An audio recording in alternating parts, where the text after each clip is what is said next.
Welcome to the Mastermind Club, your ultimate gateway into the world of Bitcoin mining. Whether you're just starting out or looking to scale your operations, our vibrant community of like-minded enthusiasts is here to support you every step of the way. Join us for weekly sessions led by industry pros, where you'll exchange ideas, brainstorm strategies, and stay motivated on your mining journey. From heat management to site optimization, our monthly deep dives cover the technical know-how you need to succeed. And with access to our entire back catalog, you'll never miss a beat. But that's not all.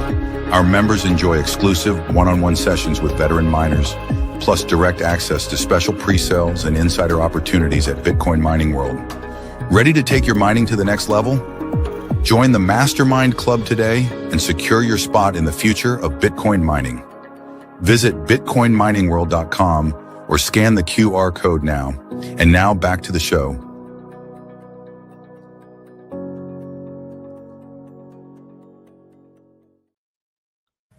All right. Welcome everybody to today's Mastermind Club webinar. We're going to go deep. We're going to go deep on oil and gas and Bitcoin mining. And today we have Tyler Schmill and Greg White. They have been doing this a little bit. I think they have just a little bit of practical experience in the field. And so we'll learn a lot about them. So yeah, it's just going to be very practical, kind of like site evaluation walkthroughs. We're going to be grading sites in 5 different buckets. Okay, so like location, the operator, the type of gas, power generation and mining equipment and all that stuff. So we're going to show you after that a little tool called strandedgas.pro, which is really going to help you to evaluate this and just do it in a very repeatable process so that you can figure out how not to get screwed on your next oil and gas Bitcoin mining project. All right, so Tyler, if you're unmuted, why don't you just give us maybe one sentence on what you do in the whole off-grid mining kind of world. So, one sentence word or phrase would be just to operate these machines in stranded and wasted gas situations in a place where you wouldn't normally run a Bitcoin mine, somewhere that's off the traditional grid interconnect path. You can't plug it into the wall. Most of these sites don't have traditional power. Maybe some of the North Dakota sites with better infrastructure have some basic site power. You might be able to get some lights. You might be able to plug in your router, but you're certainly not connecting 5 megawatts worth of Bitcoin miners on it. So our expertise is running off of odd places where gas has either been stranded or, it's just highly economical to run a generator and power your own equipment. Right. Yeah. You would not think that, in the middle of nowhere on a dirty oil and gas field that, it would be a good spot for a Bitcoin mining data center, but, here we are. All right. So Greg, just to get you introduced here, what's one sentence on your background and what are you focused on? Yeah. So I'm Greg. The one sentence background here is probably just trying to unstrand gas. Oil and gas operators are suffering a lot in the Permian Basin from the lack of infrastructure just because of how big Texas is. So there's a lot of oil that's trapped behind gas. And so we can help, consume the gas in a way that doesn't get them into trouble. And then they can keep the oil flowing. And that's good for everybody involved. Right. Awesome. Yeah. Okay, guys. So here's the deal. We're going to call out red flags as we go, and we're going to keep it focused on how not to get wrecked. Okay. So, when you're trying to figure out how to do this whole Bitcoin mining and oil and gas thing, there's a lot of potential pitfalls and different ways to get screwed. And we're going to try to show you how not to get screwed. So we're going to call out the red flags and just kind of make sure that you guys can learn from Tyler and Greg's experience and maybe hopefully do it right or close to right the first time. Okay. So before we get started, I just want to let everybody know, here's a QR code to our Telegram group. It's a channel for Scott's Deals. It's all the latest equipment that we have for sale on Telegram. Every day we put new equipment in there. So you can find like, new or used ant miners or what's miners or anything that you might need to actually execute your Bitcoin mining project. Okay, now what else do we have here? There's a bigger QR code for you. Okay, as well, we have some L7s. These are script miners for sale in Canada. So if you're interested in that, we do have those right now for $1,300 a pop. You got to buy at least 5 of them though. They're ready to go, so they're palletized or boxed and just ready to ship. So if you have interest in that, reach out on Telegram. My handle is @OfferedScott, and I'll introduce you to one of our business development guys. All right, so let's get right into it. So bucket 1 of the 5 we're going to talk about is location, right? So we'll just spend maybe like 5 to 7 minutes on this. I just have a few questions for you, and I guess either one of you, Greg or Tyler, can take these depending on how you want to do it. But so let's say I'm looking at a site on a map, and I'm wondering, what are the first maybe 3 things that you might check before you get too excited about a location that you might have found? What do you think, Tyler? So there's 2 kind of outliers here, right? Is it in the middle of town, which is always going to be a problem, or is it way out in the woods where it's going to take 2 hours to get there from your nearest town? So each one kind of comes with its own set of headaches. If you're way out in the sticks, likely the roads are pretty beat up.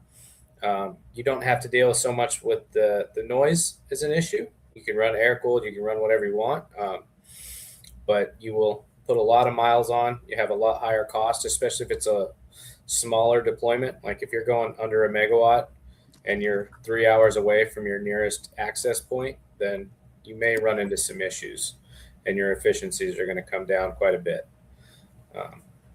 It helps if you have scale. So depends on if you're looking at a location out in the middle of nowhere, see if there's a group of wells maybe that you can tie into.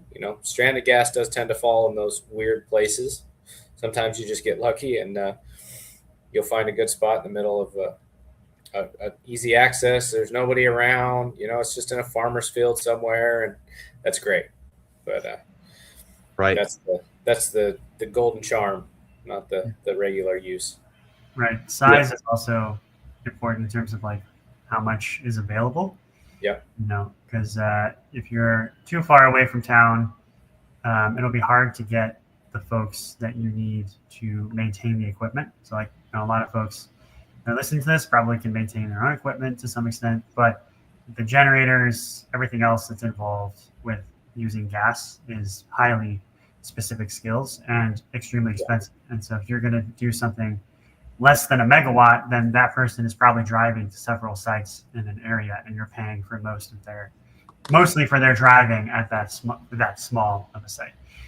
When you get up several megawatts, like you can start to pay for somebody to sit there all day, every day.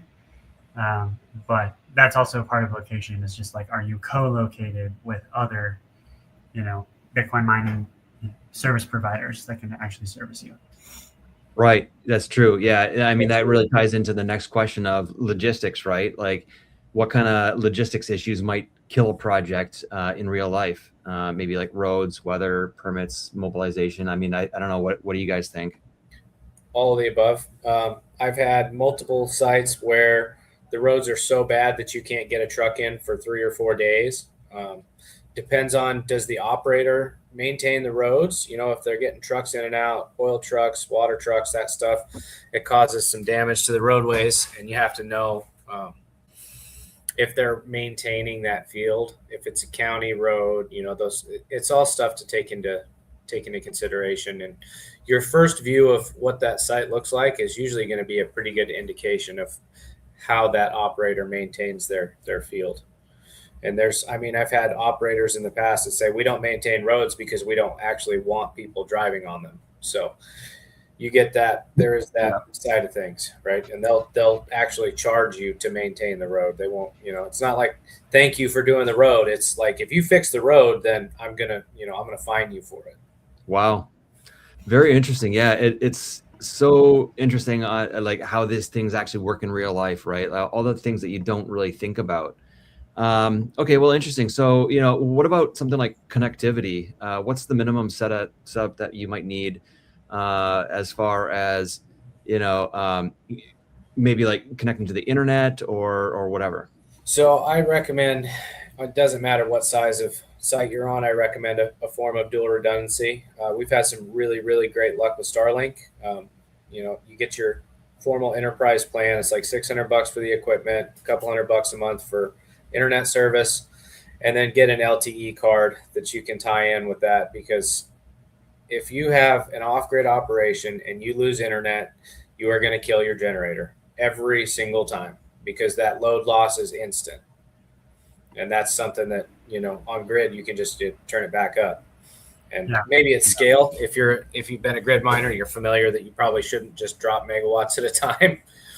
But with generators, they're a little more finicky. Yeah, and then to the point earlier, somebody has to drive out usually a couple hours to then flip a switch to turn everything back on. Right. And so you're not only down for the time it takes, that's the time to get somebody out there. And if it's 2 a.m. and Starlink has an outage, right? Like, how likely are you going to get somebody, I learned that lesson the hard way up in North Dakota, where it's 2 hours to every field, and you're trying to, operate your container from the house, run it through, and you turn on all your breakers at the same time, and it kills the generator, and you're just like, shit. Now I got to drive 2 hours and 2 hours back. There's a 4-hour round trip that I just made for myself. Right. So, okay. So as far as connectivity, you said maybe Starlink, and then it sounds like a lot of people are doing maybe like a 3G or a 5G cellular network as well.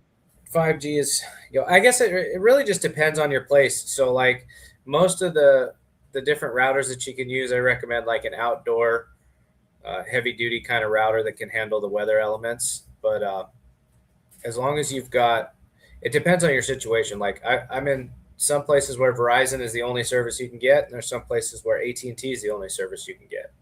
So you kind of just have to, it's location specific, and it's always going to be that way. Definitely. So build your equipment in a way that you can handle multiple inputs. Yeah. Okay. Also about location, this is, Tyler said, stay out of city limits.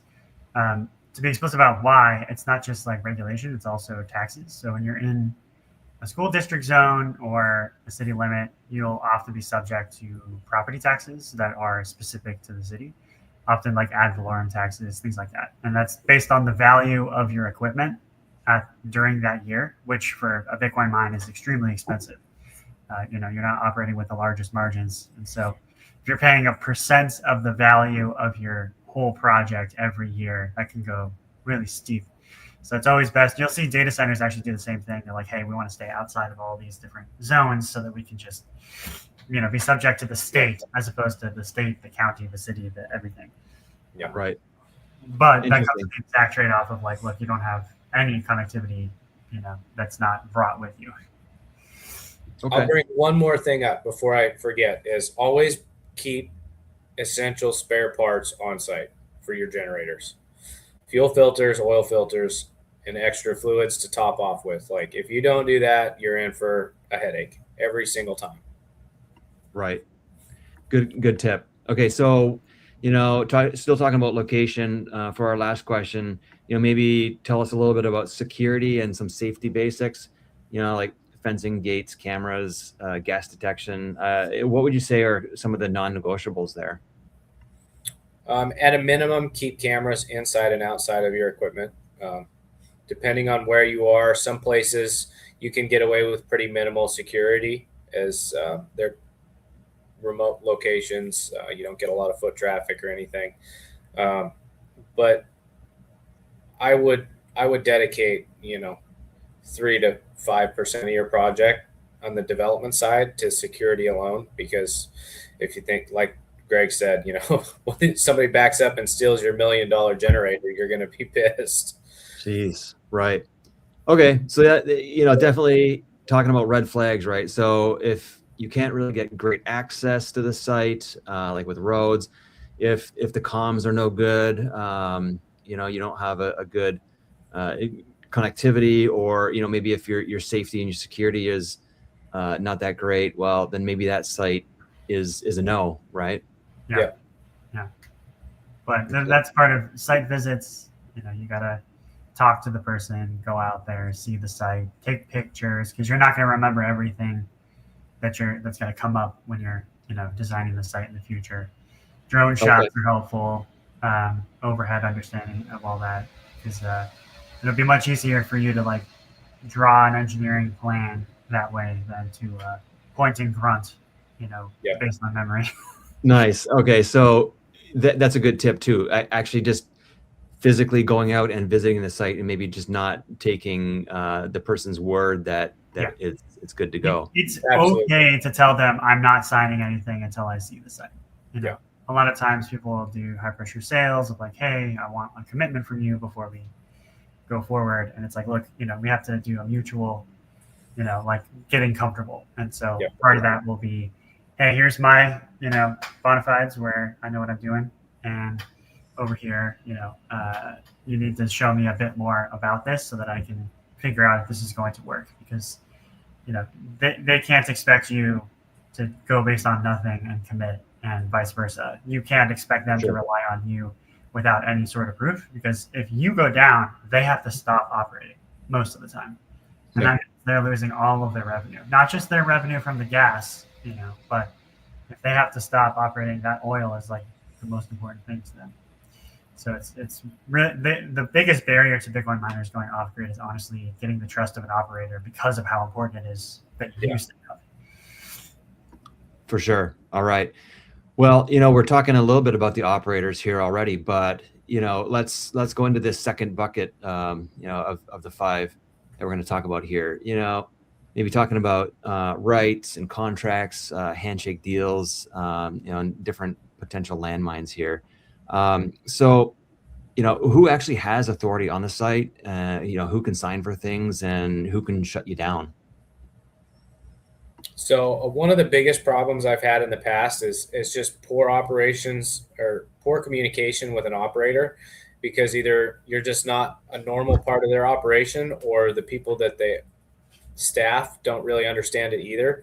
So we've had multiple shutdowns where a pumper went out and they were just doing work on the well and didn't mention it to anybody, right? And we all know how hard those hard shutdowns are, so you want to minimize that as much as possible. And especially if you're doing any kind of hosting, which I kind of highly disincentivize you to do, because it's just an unreliable source of power sometimes, so it gets tricky. But if you're doing that, keep a nice open line of communication with your operator and make sure they know. And sometimes it's as easy as just putting a sign on the well that says, hey, call me if you're going to shut it down, please. It's simple stuff like that. Like, just make this the little bit of extra effort to keep that chain open and know your pumpers, so you have good access to that, because that's pretty important. Sounds like the ground. A little bit of education and awareness goes a long way there. Absolutely. So there's a couple layers of leases as well. So one thing I've seen is like, the way mineral rights generally work, right? So why an oil rig is there, right? A whole well is set up is because like somebody owned the land. It's a rancher, it's a farmer, it's whoever, maybe a university or so on. They're leasing to the oil and gas operator for that, however many acres. And they have certain rights, but they don't have all the rights to do whatever they want there. They can't open up a cookie shop, whatever, right? They can only do the oil thing. And so one of the things that's also important to understand is like when the oil, operator turns around and gives you a lease or a sublease or whatever you want to call it, it's often a good idea to make sure that you're allowed to mine Bitcoin on the site. Because if you don't get explicit permission, you might come down the line and the rancher comes down and be like, why the hell is this loud ass thing on my property? Right. So just be clear about your intentions and make sure that there's not going to be stuff that pops up like that. Yeah. It's risky to knock on the door and expose yourself, but at the same time, like the certainty of knowing like, hey, this is a bad site because they literally don't want me here is often better. But when in a remote area, it's a little bit better. You're not really bugging anybody. It's also why you don't want to build near a city. Is like you're not going to have 1,000 neighbors. You might have 2, and that's a lot better. But it's important to understand the leasing is not like a lease is not a lease. Like you have certain rights, that are layered from each person that's kind of building on top of that same plot of land.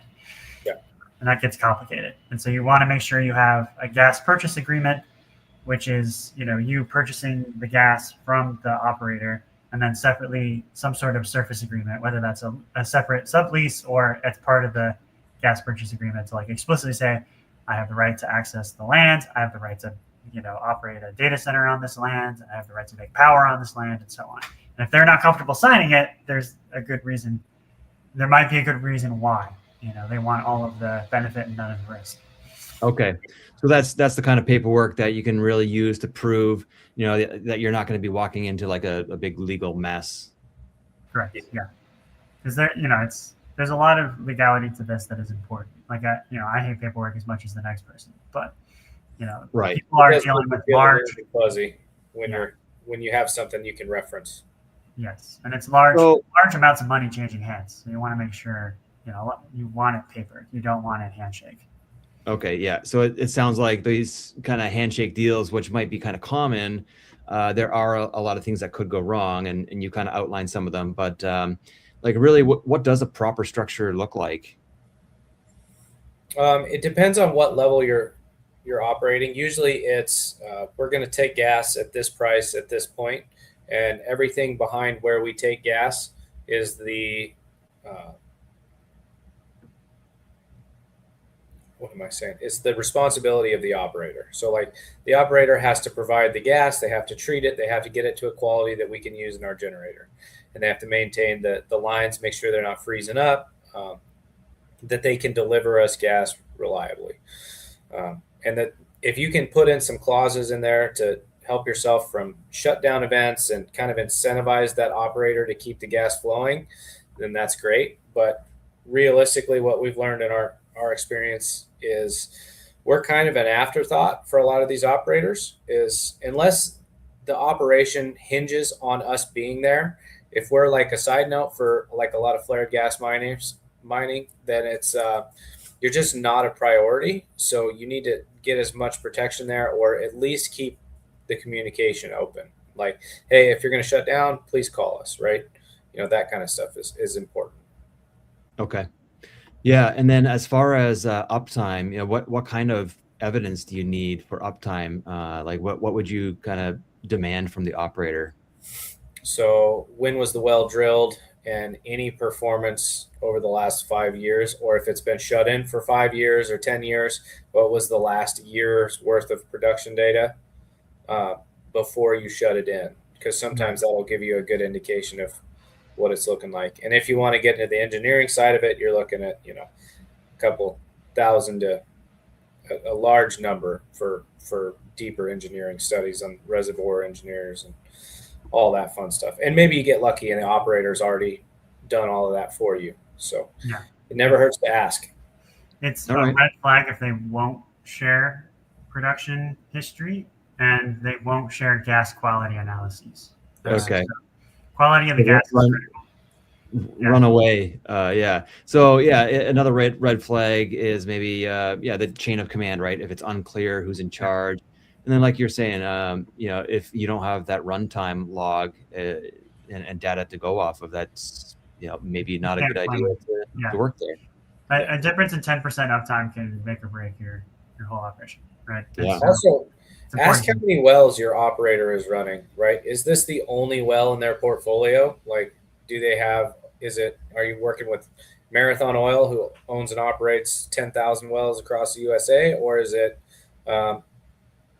Greg White Operating Company, who owns 3 wells in West Texas and sees them, once every 10 years? Yeah. Okay. So, I mean, if somebody's saying, hey, like, don't worry about the details, we'll figure it out later, you might want to run. And then also just like really run away. Vague kind of fuel rights. If you don't really know who owns what and what's going on, maybe not the best deal. Yeah. Okay. So yeah, I guess, if a new entrant only really does one thing here, is somebody that's new to the industry, what's that one thing they should do when they're thinking really about the operator? See what they say when you bring them contracts, right? Are they gonna legally review it? Are they gonna come back to you? Or are they just gonna sign it without looking? That's gonna tell you a lot about how they plan to operate. And then honestly, just look at the site. Like that's going to be the biggest thing that tells you about your operator. What kind of equipment? Does it look like everything was built in the 60s, or does it look like it's been well maintained? Do they have, and you can tell, right? Like, if it's newer equipment, you can see it's been painted recently. The stainless steel is actually shiny. It's not all rusted over. Things are working. There's not oil spills all over the ground. Like, these are just like, if you need to put your feet on the ground and look at this, because that's your reference for your operator, is what the ground looks like at site. Interesting. Yeah, it's a good indicator, and it's hard to hide. Yeah. Okay. Yeah. Well, so I would also say, like, you're gonna struggle if you've never done off-grid. You're going to struggle to get the trust of an operator. You might even struggle to get them on the phone. You might even struggle to find a phone number to call. And that's like, when you start out in this part of the business, like, you realize oil and gas operators, they have no incentive to like collect a bunch of interest from a bunch of small players. Yep. They can be fine not doing anything, and so they have a lot of the power to walk away. Yeah, you will want to work with somebody like Tyler or I to like help you get your first site, even if it doesn't mean you own the whole thing full stack, but having the credentials of like, hey, I've operated off-grid for a year at this scale, I can do it again, because I have the right partners, is very, very helpful, because you can't, it's hard to go from 0 to 1 and off-grid. Like, you have to have come from oil and gas to get them to say yes to you. Yeah. And you're never going to do it all yourself anyway. Like, you're not going to be able to find, the generators, be able to maintain them yourself, find the miners, set them up, maintain them all yourself. Like, that is more than one human's ability to do. So you're going to need service partners anyway. And so once you have those service partners, you can repeat that over and over and over again. Yeah. And that's some good advice for sure. Definitely. So, we'll just cover it really quick. We don't have to get into the nuts and bolts too much, but, this next bucket that we wanted to discuss was gas and the quality of gas. There's a lot to learn there, but we'll just kind of breeze through it. What are some numbers that you'd really require before you size anything? Like BTU, MCF, and variability and things like that. We'll give you the tour later, but you can drop any gas analysis that you can get in a PDF form into our platform, and it will tell you the viability and what generators you should run on it. Realistically, somewhere between 950 to 1400 is where you want to be, and each generator burns at a different BTU content. 11 to 1200 with dry gas is like the sweet spot. Okay. And then pressures matter too. So yeah, there's a lot to gas. It's a bunch of constraints basically, and what they change is if the gas is too cold, you're not going to get as much energy. If your gas is too hot, you're going to like chew up your turbines or your blades or your pistons or whatever is in the generator turbine. If you don't have mostly methane, it will what's called knock. Essentially, you have impurities that burn differently, and it will like chew up the balance of the engine, which causes a lot of problems. And so if you have too much propane, butane, everything other than methane in there, like, it still burns, but it'll break up your engine. So it's inadvisable to take on gas that's not pretty high methane number and pretty stable temperature. It's called the Wobe index. But these are things that like are a physics calculation that is a pain in the butt to like take the PDF they'll give you of the gas quality and copy out like 20 molar fraction numbers out into a calculator. And so we built something where it's like you just upload, uses AI to like pull it out and do the calculation. And so you need to derate your engine's performance based on the gas quality and location. So there's a thing called derating in generators. It's like, look, if there's less oxygen available because you're operating at like 10,000 feet, you're not going to get the same performance that you get at sea level, right? So you need to derate the performance from what's called nameplate performance. So when you get a generator, you'll look at it and say, this is 1400 kilowatts. And it's like, okay, that's great. That's not what you're going to get almost ever. And so you need to do your derate analysis based on location, which will tell you elevation, weather, things like that. And then you need to know the gas quality to tell you like, hey, there's actually a bunch of nitrogen in this, which means like, for the same volume, you're just going to get less energy turning the crank. So you need a tool to help you with that. And we built something nice and easy for folks. Interesting. Yeah. So it really sounds like, the composition of the gas is very important here. Absolutely critical. Most deals I see fall through is because of gas quality, which is why you have to get it before you sign anything. It would be foolish to sign a GPA without knowing what's in the gas. Right. Okay. And then in the tour of your software platform, you can tell us some more about, this data and where it should come from and whatnot. But I guess, just to finish this section off, for the minimum BTU and contaminants, what kind of ranges are workable? I was just going to say, honestly, the one thing to look for is try to avoid H2S at all costs. If you absolutely have to run anything H2S, try to keep it below 10 parts per million or keep the operator in charge of killing it. Always, always, always wear gas detection. If you're working on a well has H2S, because it will kill you and it will destroy your engine. So try to keep it below 10 parts per million if you're going to actually use it as H2S. Texas is the most, I would say, environmentally pragmatic place in the country. And they say legally it can't be above, what is it? Like even if you're not using it for anything, it can't be above 50 parts per million because it will literally kill you on site. It will chew up your lungs and you will die. So this is where scrubbers and things would come into play? So that's the thing. It's that if you have to treat the gas at the wellhead, you're likely not going to make any money doing this. Okay. Because there is equipment to strip out the propane. Propane is valuable. You can sell it on the open market for a good amount. In fact, oil and gas operators love wet gas. Wet gas is gas that has propane, butane, all that stuff, because it's much more valuable than methane per volume. But it chews up an engine, so you have to treat it. The equipment for that is not cheap. And then the logistics for selling it is obviously you have trucks that pull different stuff out, and take it to a market hundreds of miles away. And so at higher volumes, that can make sense. But at the wellhead, you're just not going to get much more than a megawatt often. And at that scale, you're just you're going to be paying mostly for the treatment, not for the gas. Okay. Yeah, well, that's very interesting. So what you're talking about earlier with, just making sure that you're measuring stuff and getting data over time, but then also, is it really feasible, right? And is it valuable enough gas? Okay, so just to finish off this section about gas quality, I mean, have you ever seen a site that looked like maybe an awesome 5 megawatt site on paper, but in reality it kind of just collapsed? I mean, the thing is, if you get all the paper, then it usually will work well. But getting all of the paper that will tell you all of the things is hard. Right. So getting the historical production, their reservoir analysis of future production, getting the gas quality analyses, getting their lease agreement in paper so you can make sure you can do what you need to do. Right. If you de-risk all that, you're often going to do pretty well, but there's always unexpected things at the wellhead.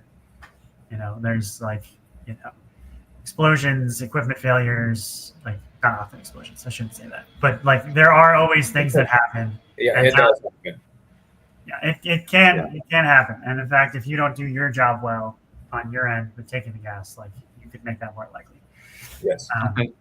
So it's really important to understand the wellhead is trying to go wrong at all times, and it takes an extreme amount of preparation and equipment to keep that from happening.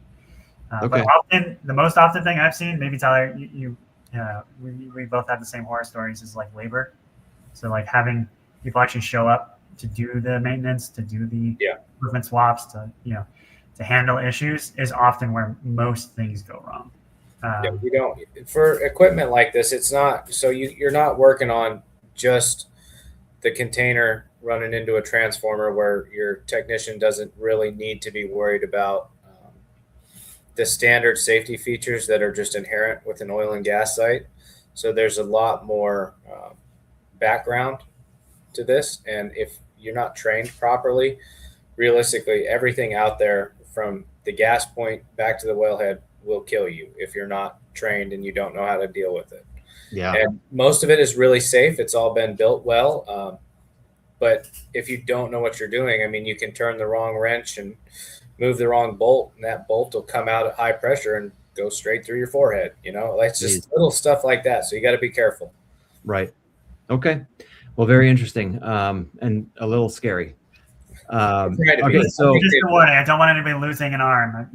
Right, Yeah. and that's the point, right? Like a lot of people don't give you that natural sense of fear that you should carry in something like this, because it is a dangerous field if you're not properly trained, and it Okay. can't be worked on very safely as long as you are trained. Well, let's move on to the next bucket here. Power generation. We'll talk a little bit about uptime, downtime, and load swings. So my first question for you, why do most off-grid sites go down, and what's the real root cause? I'll give you two reasons. One is you lost internet, and that killed your generator. Two is you've got fluid in your gas, and it clogged up your fuel filter. And those are the number one reasons that you're going to go down.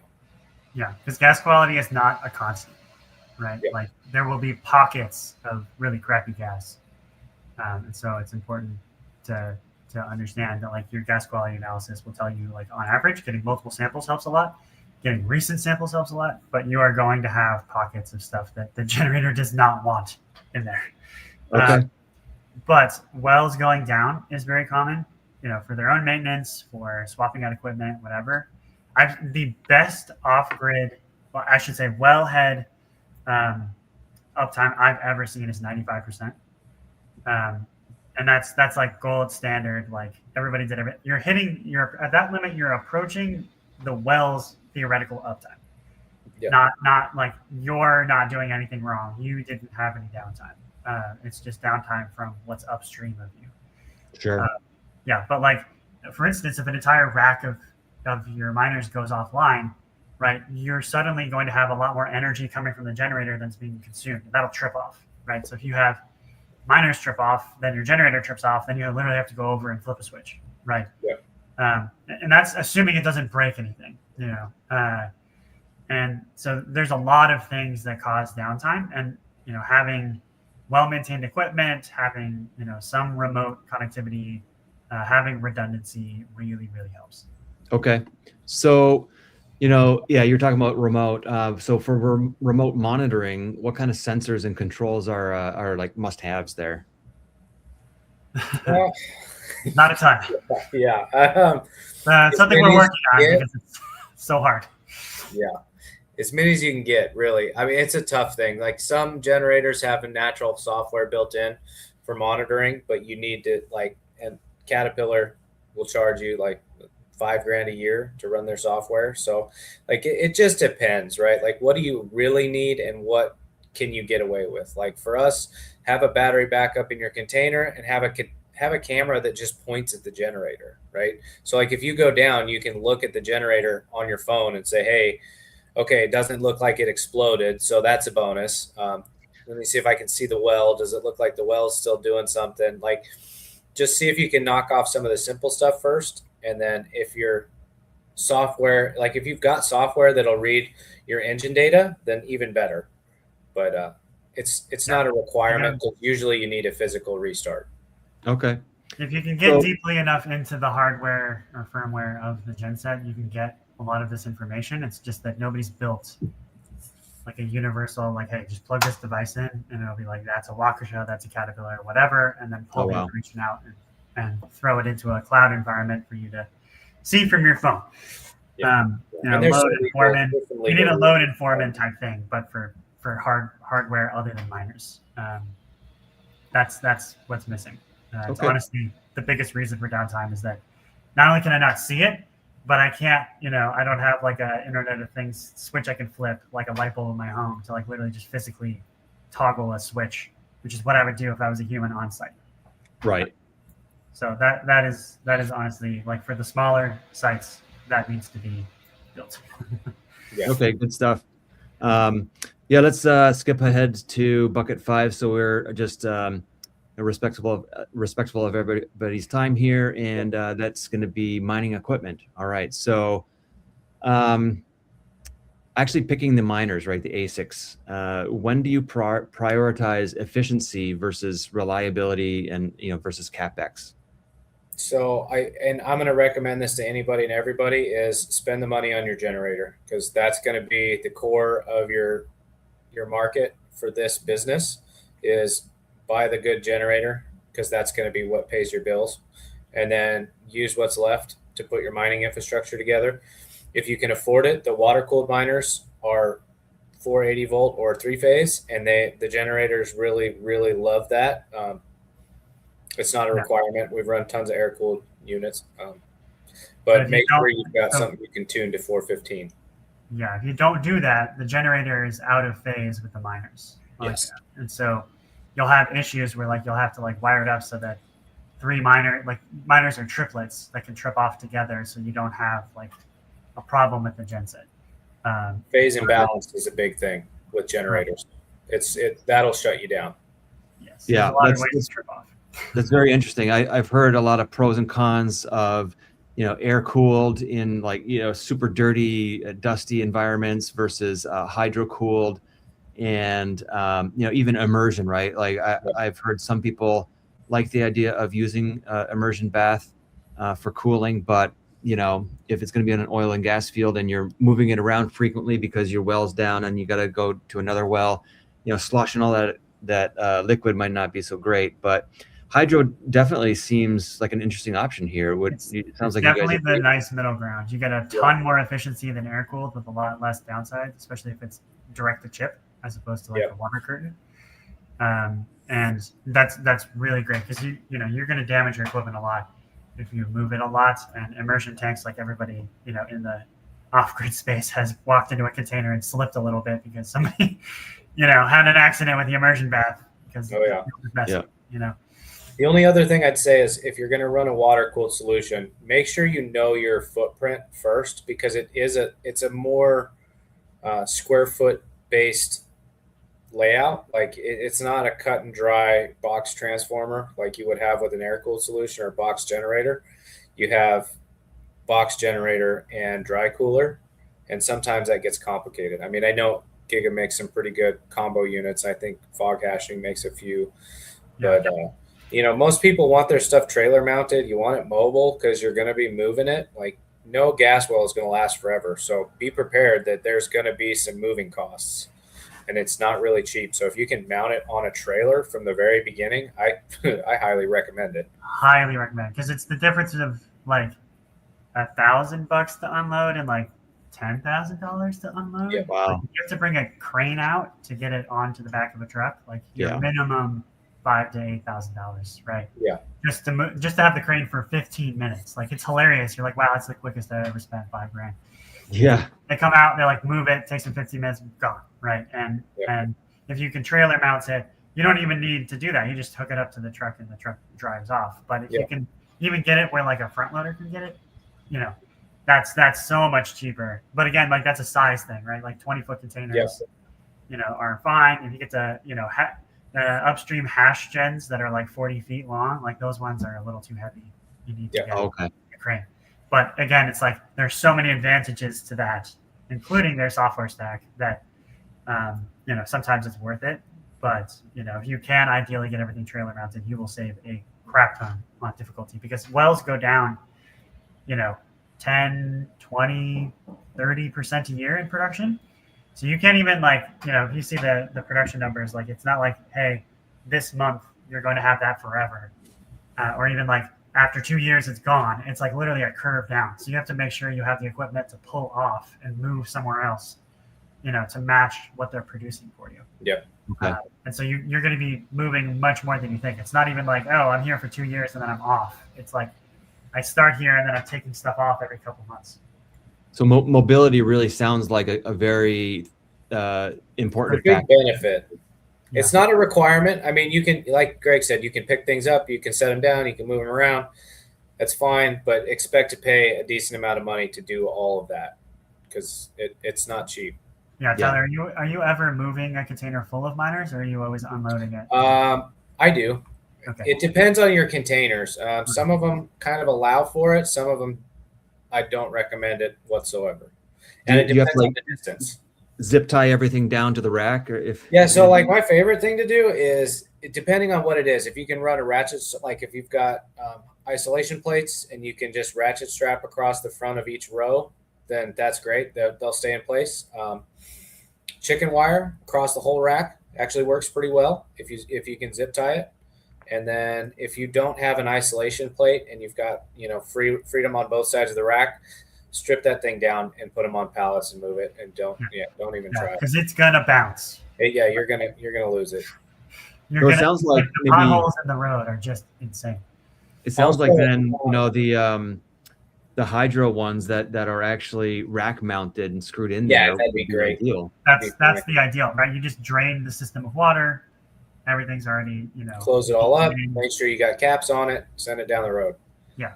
The other thing I would say is make sure your weight is fairly evenly distributed if you're going to move it down the road, because I've had times where we're like, oh, well, it's too heavy. We're going to strip out part of the container, and we take everything from like one side of the container out, and all your weight goes to the front or the back, and that's not really ideal for driving down the road. So make sure you have an even distribution. Good tip. Pull from the top, not the bottom. Okay. Well, let's move on to another section here. And, I want to talk about, just understanding the different stages of an oil and gas operation, right? Because there's different types of wells, from what I understand, and different, stages of operation, right? Like maybe completely cemented over versus, orphaned or whatever. So, let's just kind of speed run through these project stages and we'll call out really what's viable and what's not. So, my first question would be, if someone hears about flare gas, what stage would they target first and why? So realistically, we're going to live in the production phase. So you've got pre-engineering, engineering, design, drilling, completions, and then production. And then you've got the end stage, which is plug and abandon or orphan or any of those end stage of the wells. So we're going to live in everything past the completion phase. So pre-completion is mostly just construction, drilling, the testing of everything, and that's mostly your heavy, intense oil and gas roughnecks that are running the rigs and doing all the stuff. Like, there's no reason for us to be around any of that. Afterwards, in the completion phase, there's a little bit of pre-flow. You might have that first year of operation as the really high part of the bell curve for production, and it usually falls off. Like, production usually falls pretty far in the first year from when you first tap the well. So it's hard. Like, don't base your total power size off of that initial production rate, because likely you're going to have 50 to 60% reduction, and then it's just going to taper off and be a flat decline. But I guess, sorry, I'm getting stranded. I wouldn't focus on anything other than the production side, where you're actively running the wells, and the anything that has been abandoned or lost, which is like an operator went bankrupt, didn't do anything, or just walked away from the well, and it's just sitting there. Okay. The well will change hands several times in the production phase. So what'll happen is, like, a bigger operator will drill it, and then after a couple of years, they'll sell it down the line to a smaller independent operator, and so on, until it's like a stripper well, which is where it's like not producing very much, but it's all already there. So you're just buying, the discounted value of the oil for the next. Interesting. Okay. But that's, you want to understand that, because at the moment that it's being bought by the next person is a great time to get in there and say, hey, we're going to offtake the gas. but they're not often going to want to do a gas purchase agreement for longer than they expect to own the well. And so if you come in like 6 months before they plan to sell the well, like, your GPA will get canceled, or it'll be harder for them to sell the well because they have obligations for past the life of the. Yeah, if you could get an operator to sign a GPA over 3 years, I would be shocked. Usually it's 12 months to 24 months. Yeah, we've done it, but it's like literally you do it at the moment they buy it and they plan to own it for longer than normal. Okay. Interesting. All right. So, what stage here sounds tempting for like a newbie, but is usually a trap? Orphan or stranded wells. So that's like without the proper data. You're gambling. Sometimes it'll be like, yeah, you can have it just for liability issues, but really the operator's playing hot potato and they want you to take on a falling knife. So you have to be careful in that. So do your due diligence on the well. Okay. And then like what really changes when there's a pipeline, versus like a steady flare and all that?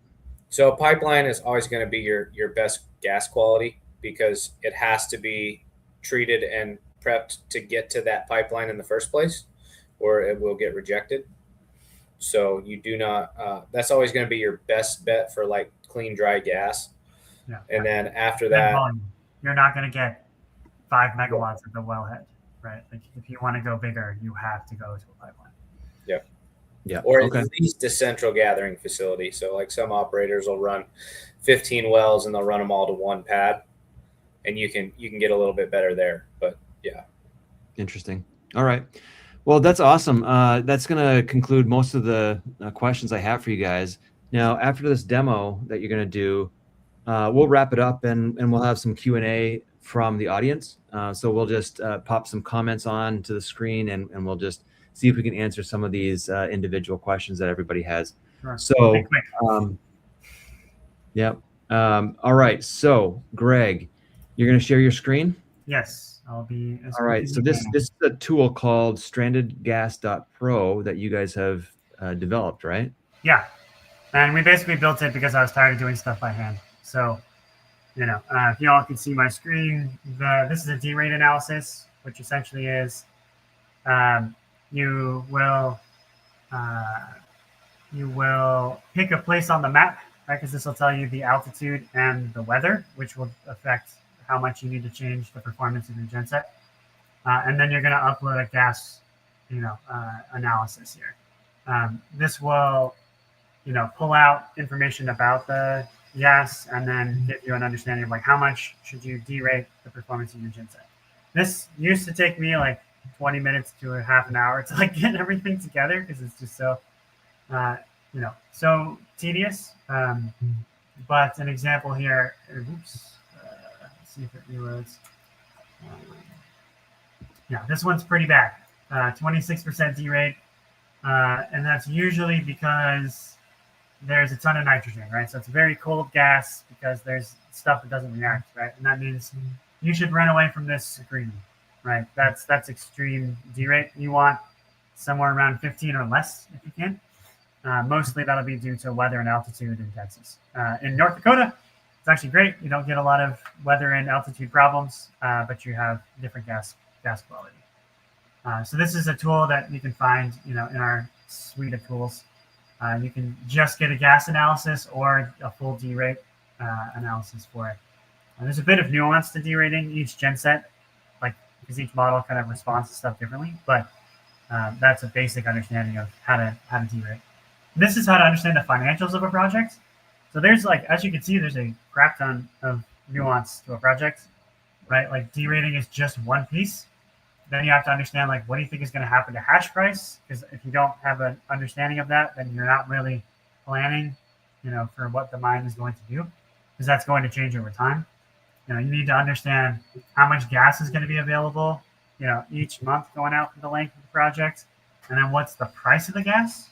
And so, we make it easy for people to model it with 10% down a year, or hey, they actually gave me a spreadsheet, so I'm just going to copy the column in the Excel spreadsheet and paste from clipboard, and it'll be for all of the months that I'm trying to model. And same with price. Static price is common at the wellhead, but definitely not when it comes to pipelines. It's much more tied to indexes. So anyway, you can model every piece of a project here and then understand, hey, what is the month-to-month income that I should expect from all this? And then, what will my balance sheet look like over time? This is important if you're raising debt. But yeah, there's a lot that goes into this to understand, how many gen sets you have to buy, how many containers will you need, how many miners will you need, and how many of those will be running every month, right? Like, I'm going to need to sell 93 of these miners in month 3 based on this, right? You have to plan ahead so you're not just stuck there with a bunch of useless equipment. So anyway, this tool is, available to anybody. If you want to come try it, strandedgas.pro. You can come in and understand, like, hey, for a prospective site, here's what I can expect. Cool. Awesome. Okay. We're going to do some questions and answers here. Thank you for that demo. That's pretty awesome. I could tell that you guys have definitely spent a lot of time on that, and it's probably near and dear to your heart. Okay. So we've had a few questions and comments here. Some of them, you might have already answered, but actually, Ron Watkins said there's a company called GoGo Tech, and I actually know a guy that introduced this site to GoGo Tech. They have an oil and gas site in Texas. What else do we have going on here? Wade says, oh, hey, maybe I've been doing it all wrong. So Wade, glad you came to the webinar today, and I hope you've learned some things. All right. Robert says, will you have a recording? Yes, it will be recorded. If you signed up and RSVP'd and actually showed up, you will get an email afterwards with the recording. And then if you're subscribed to some of our Telegram chats and whatnot, we'll actually create an article out of this that you can just recap and kind of redigest it in a different form. So like, text instead of video. All right. So Moises says, if someone needs, I will make notes. Okay, perfect. We got that covered. And then, Ron again says, what about consistency of gas flow? So you guys touched upon that a little bit. What were your thoughts again on the gas flow? Tyler or Greg? Sorry. So for consistency, I guess if you're just talking about flow rate, pipeline, you're going to get a more consistent flow rate, and you're going to have a more variable pricing schedule, and vice versa for a wellhead gas. You'll probably have a little bit less consistency due to problems with the well. You might get water come in. You might get the operator shuts you in to do some maintenance on another well. There could be a number of things that happen with consistency. It's not quite as guaranteed, but that every well is different too. So you might get one that runs for 5 years and never shuts down, and you might get one that shuts down 5 times a month. It's just do your research. Okay. Well, thank you. Robert was saying there are depreciating calculations at both the federal and county levels. I can't remember what that's about. Did we discuss that at all? So I didn't discuss it, but it is part of our modeling. We do model depreciation, but only for market value for sales of assets as they become, not useful on the project. When it comes to taxes, we are not trying to touch modeling for that because that is so complicated. Definitely talk to an accountant about depreciation when it comes to taxes. This is just meant to be about like how do you depreciate in order to know how much you're going to get in revenue from selling stuff as you go. Because if you don't sell as you go, you're, and the production goes down, you're going to not make money. Yeah. Okay. And then Kat says, avoid projects handling high H2S gas. You guys had mentioned that, right? And call Kat for all of your permitting needs because she's the best in the business. Oh, nice. All right. Good shout out to Kat there. Absolutely. And then Moises says, what type of gas is ideal? We kind of went through that, but just really quickly. The one word is methane. Yep. Look for high methane. Yes. Okay. And then Nathan Poole says, do you have a link to charts or calculators or something you could share here? Interesting. For determining the best types of gas. So what do you guys say?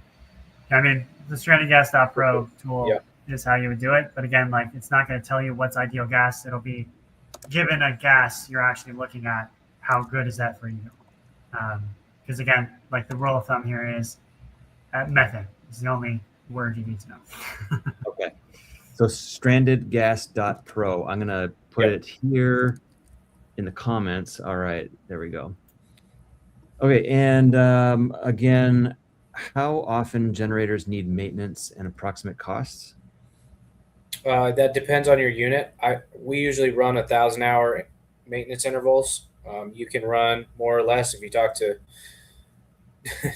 Blue Hills Dan, he'll tell you to run it till it drops. And I don't highly recommend that, but it just depends on what your pain tolerance is. Yeah, I mean your genset can last you 10, 15 years if you maintain it properly, and it's a very steady value. You're not going to lose a lot to depreciation because they're such great assets. But if you don't maintain them, they will crap out on you, and you will lose everything. Rule of thumb for me has always been 40 days generator service, 5 years full overhaul on your generator. So full top end rebuild. Okay. And then depending on that, you should check your heads at least every other service. So next question, Ahmad. When the generator trips or shuts down, a sudden voltage drop occurs, which can damage the miner's power supplies, the PSUs. What is the proper protection system required to prevent PSU failures during generator shutdown events? Because we got issues on grid when we get electricity shortage as well. I tell you what, man, if you figure that out, you send me the answer. I mean, you could use a flywheel, but the cost of installing it is going to be like we're talking data center stuff. So you're probably going to spend more on the equipment than you would just having some spare PSUs. Yeah. All right. So Jeff Reed says, well, gas production is a bell curve. I mean, it's a short spike up and then it's a slow decline. Yeah. We start at the top of the bell. Yeah.